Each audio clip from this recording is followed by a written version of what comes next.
Assalamu alaikum, dear students. My name is Muhammad Dawood, lecturer in computer science. Today we will learn about programming fundamental. What is programming and what is programming fundamental, and where we learn programming fundamental. Clear? So, programming fundamental is the basic subject of BS computer science. Programming fundamental हमारे पास BS computer science के semester first में पढ़ाया जाता है। Programming fundamental हमारे पास programming की basic phenomena को study करते हैं। क्लियर? सो प्रोग्रामिंग फंडामेंटल में हमारे पास क्या चीज़ होती है? Programming fundamental is the initial subject of BS computer science. The course code is PF 3105। जैसे आप स्टूडेंट्स सबको पता है कि हमारे पास कंप्यूटर साइंस या बीएस लेवल पे जितनी भी सब्जेक्ट्स पढ़ाए जाते हैं उसमें हमारे पास हर एक सब्जेक्ट का एक सब्जेक्ट कोड होता है। Clear? So the PF 3105 is programming fundamental course code. So programming fundamental में हम स्टडी करते हैं प्रोग्रामिंग एंड फंडामेंटल। सो आपको पता होना चाहिए कि फंडामेंटल हमारे पास एक इनिशियल पॉइंट ऑफ लर्निंग होती है कि जब हम किसी चीज़ को इनिशियली पॉइंट से स्टार्ट करते हैं तो हम जिसको फंडामेंटल लेते हैं।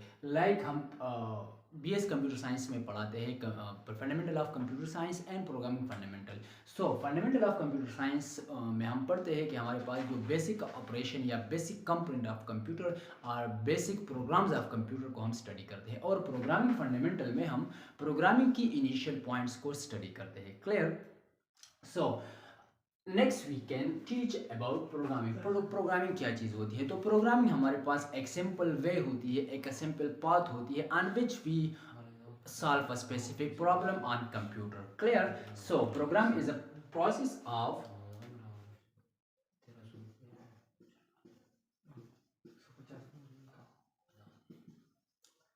programming. ठीक है?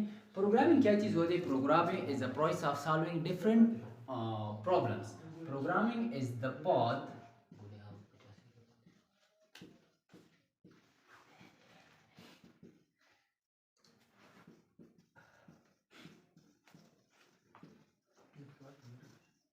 of different problems of solving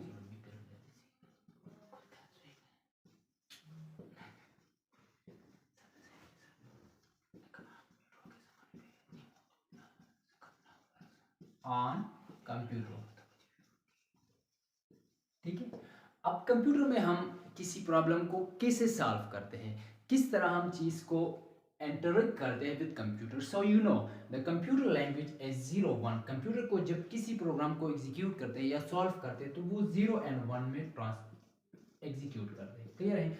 अब ये 0 और 1 जो लैंग्वेज है हमारे पास कंप्यूटर की लैंग्वेज है जिसको हम मशीन लैंग्वेज कहते हैं, और जो हमारे पास ह्यूमन अंडरस्टैंडेबल लैंग्वेज है वो हमारे पास है नेचुरल लैंग्वेज।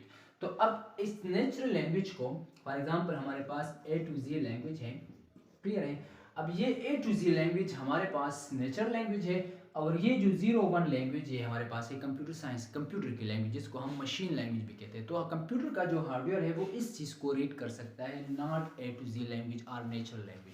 सो अगर हम चाहते हैं कि हम किसी कंप्यूटर के साथ इंटरेक्शन को क्रिएट करें तो हमें चाहिए कि हमें एक ऐसा कमांड्स बनाए, ऐसे इंस्ट्रक्शन बनाए जो कंप्यूटर की समझ में आए। जिस तरह हम किसी स्टूडेंट को कहते हैं कि प्लीज़ सेट डाउन और please stand up. So student तब स्टैंड अप होगा या तब सेट डाउन होगा जब उसको मेरे बात की समझ आए कि वो टीचर क्या कह रहा है। अगर वो मेरे बात समझ नहीं पा रहा है तो वो ना बैठ सकता है और ना उठ सकता है। इसी तरह जब हम कंप्यूटर के साथ इंटरेक्शन कर रहे हैं तो हम जो बात कह रहे हैं, हम जो कमांड कंप्यूटर को दे रहे हैं, तो कंप्यूटर को वो चीज़ अंडरस्टैंडेबल होनी चाहिए। तो अब कंप्यूटर को जो चीज़ अंडरस्टैंडेबल हो रहा है वो किसके थ्रू हो रहा है? वो प्रोग्रामिंग के थ्रू हो रहा है। तो प्रोग्रामिंग इज बेसिक पाथ और the solving path on which we solve any specific problem और सॉल्विंग द प्रॉब्लम। क्लियर है? तो प्रोग्रामिंग हमारे पास वो दरमियानी बात होती है। ठीक है? अब प्रोग्रामिंग में हमारे पास क्या चीज़ आती है? प्रोग्रामिंग में हम चीज़ नॉर्मल कहते हैं कि हमारे पास C plus plus programming language है, या इस तरह कोई C# कह दे। ठीक है? इस तरह डिफरेंट से लैंग्वेजेस हैं। अब C++ हमारे पास क्या है? C++ हमारे पास एक प्रोग्रामिंग लैंग्वेज है जिस लैंग्वेज में हम एक ऐसे कमांड्स को क्रिएट करें, एक ऐसे इंटरेक्शन क्रिएट करें between computer and the user. Then user can interact with the computer, and computer can be solve any problem that need to the user. Clear है? अब सी शार्प हो गया हमारे पास, सी प्लस प्लस हो गया, तो ये हमारे पास है लैंग्वेजेस। अब जब इस लैंग्वेजेस में हम चीज़ लिखते हैं तो वो हमारे पास किस कैटेगरी में आएगी? वो लैंग्वेज हमारे पास नेचुरल लैंग्वेजेस में होगी। जिस तरह हम सी प्लस प्लस में कोई कमांड देते हैं, आपको इंशाल्लाह नेक्स्ट पढ़ेंगे कि ये कमांड किस तरह का काम करते हैं, लेकिन अब यहाँ पर हम थोड़ा सा डिस्कस करते हैं। जिस तरह हम लिखते हैं सी आउट, और यहाँ पर कोई फॉर एग्जांपल कमांड देते हैं, हेलो वर्ल्ड देते हैं। क्लियर? अब ये लाइन कंप्यूटर एग्जीक्यूट करेगा और मुझे स्क्रीन पे एक वर्ड दिखाई देगा कि हमारे पास क्या है, हेलो।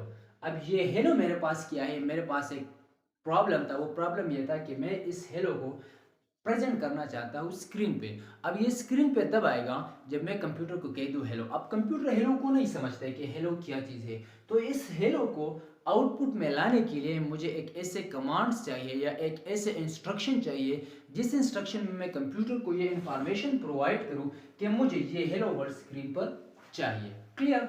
अब ये हेलो वर्ड जब कंप्यूटर स्क्रीन पर लाएगा तो मुझे एक ऐसे कमांड लिखने चाहिए कि कंप्यूटर को ये हेलो वर्ड की समझ आए और मुझे स्क्रीन पे प्रेजेंट करे। अब वो कमांड मेरे पास इस लाइन में आ गए। मैं एक प्रोग्रामिंग लैंग्वेज क्रिएट करूंगा, स्टार्ट करूंगा, और उस प्रोग्रामिंग लैंग्वेज की जो कमांड्स होते हैं उस कमांड में मैं अपनी प्रॉब्लम को क्या करूंगा, शेयर करूंगा। अब वो प्रॉब्लम कंप्यूटर तब सॉल्व करेगा जब कंप्यूटर उस कमांड्स को समझ पाए। तो मेरे पास प्रॉब्लम था हेलो।